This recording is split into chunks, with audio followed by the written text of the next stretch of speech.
Wait a minute, I hear something. Dr. Movie! Dr. Movie! Blueberry News! Dr. Movie! Dr. Movie! Yeah!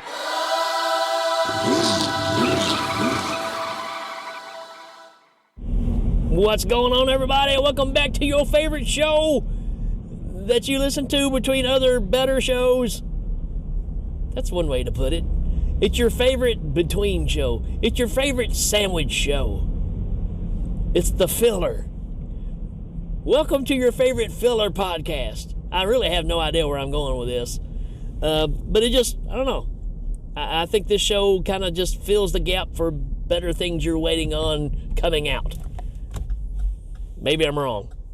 I hope I'm wrong. I hope you was like, this is the best show ever. But, if not, that's fine. I get it.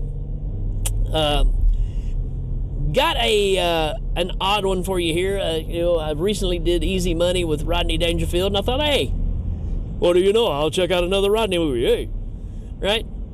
And I'd never seen this one before, from 1997, called Meet Wally Sparks. And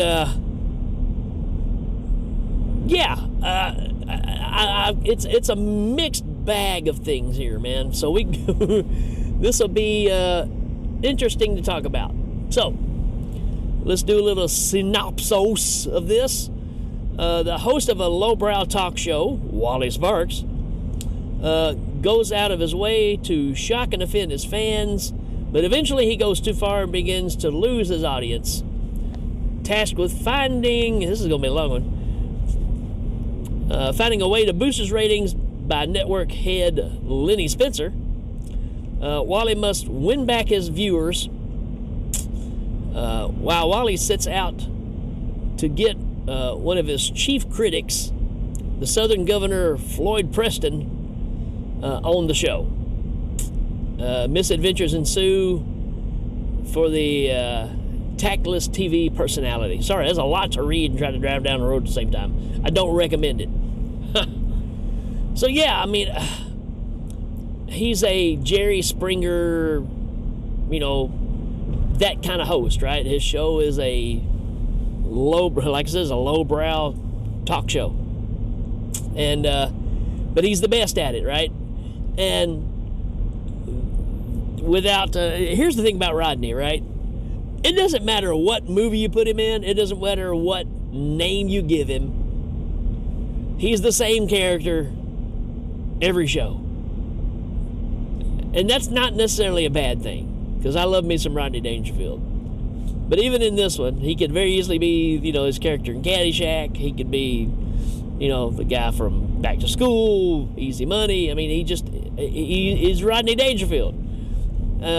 Obviously it works, so they wouldn't have it in so many things, all right? So yeah, this came out in 1997. Let's see if we got some other things to talk about with this one. Do we have a why to watch? Yes, why to watch. Amusing, charming, and brash. Yeah, I don't know about that. A great comedy packed with tons of laughs and cameo appearances. The cameo appearances, for sure. I don't know if they're necessarily cameo, but there's a lot of people in this movie. It got a 5.2 out of 10. And let's talk about our cast, since we just brought it up. Of course, we got Rodney Dangerfield as Wally Sparks. We got Burt Reynolds as Lenny Spencer, who is his boss. We got Cindy Williams, who plays the governor's wife. Cindy Williams, if you don't remember, Laverne and Shirley, right? She's Shirley. Harry Basil's in this. We got Debbie Mazar in this. David Ogden Steers is in this. I mean, these are all people you've seen. Tony Danza makes an appearance. Tim Allen, Gilbert Gottfried, and most of these people Tony Danza is actually playing a cab driver, so it's almost like he's going back to playing the same person he was in Taxi. And he's like, "Oh, wait till I tell people that I got Wally Sparks in my cab." Michael Weatherly's in this, Bull, right? Bob Saget, Julia Sweeney, Leslie Ann Down. I mean, it just keeps going, folks. Sir Mix-a-Lot.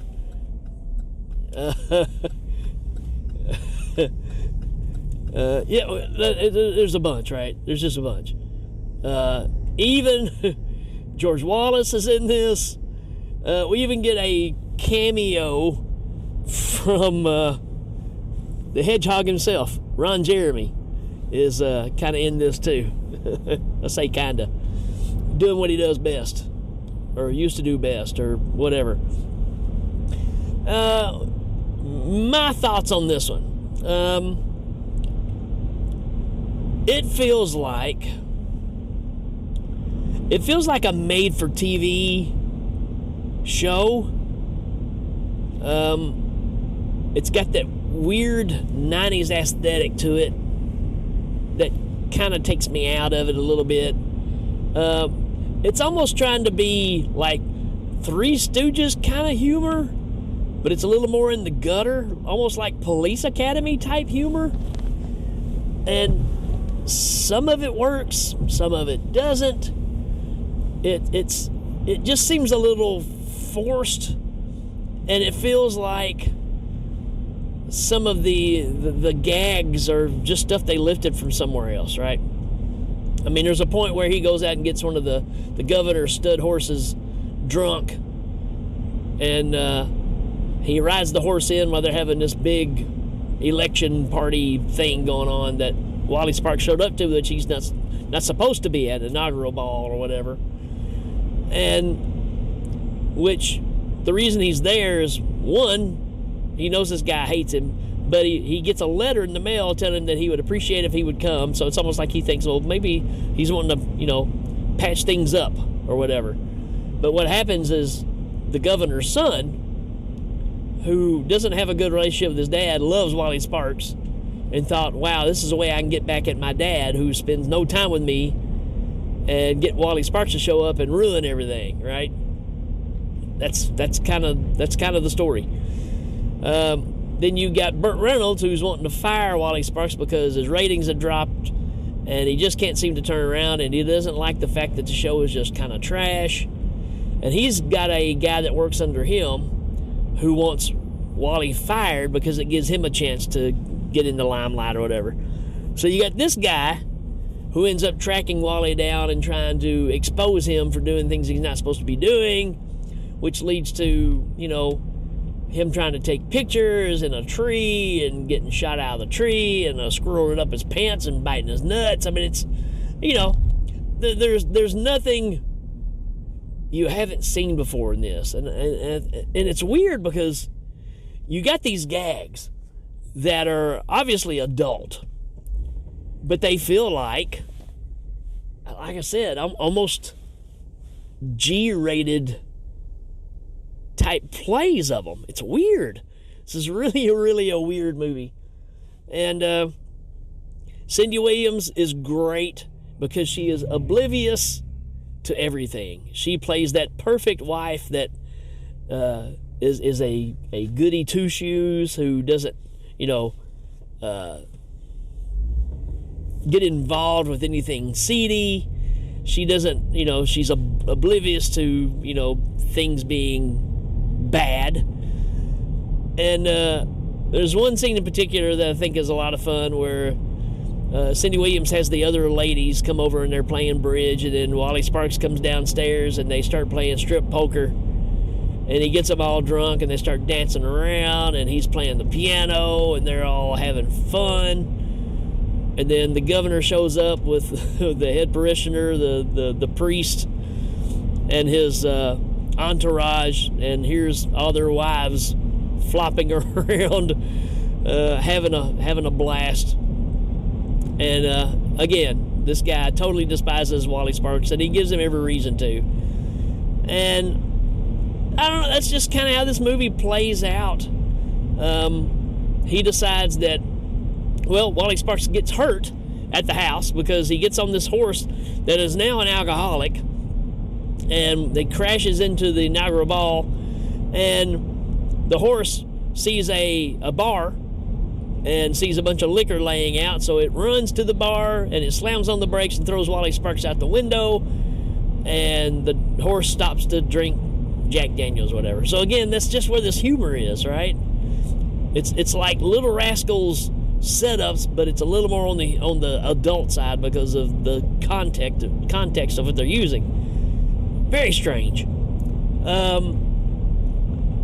But then, for the subject matter that's in it,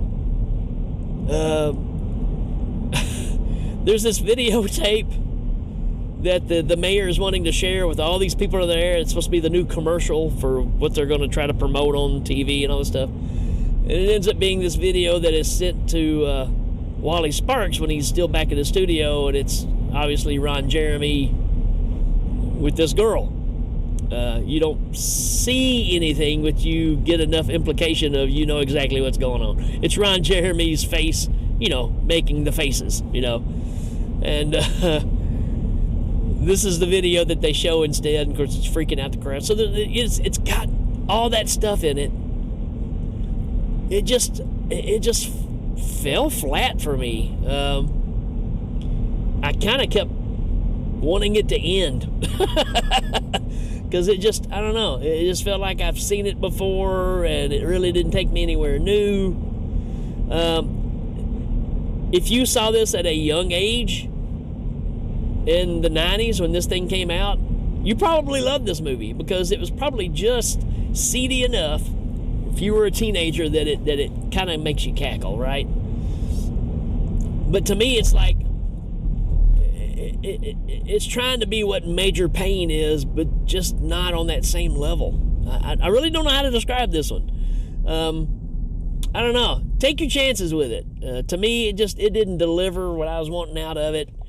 It was neat seeing all the cameos, and I think there's some good parts to it. But it's also one of those it all ends well kind of thing at the end, right?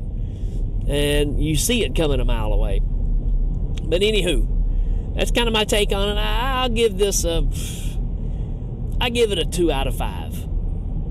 It just didn't work for me, and I love Rodney, right? And he's great in it, but the movie itself just kind of weak. But on the other side, if you're looking for a Three Stooges kind of humor, Police Academy, this is your movie. It really is. So there you go. You can check this one out.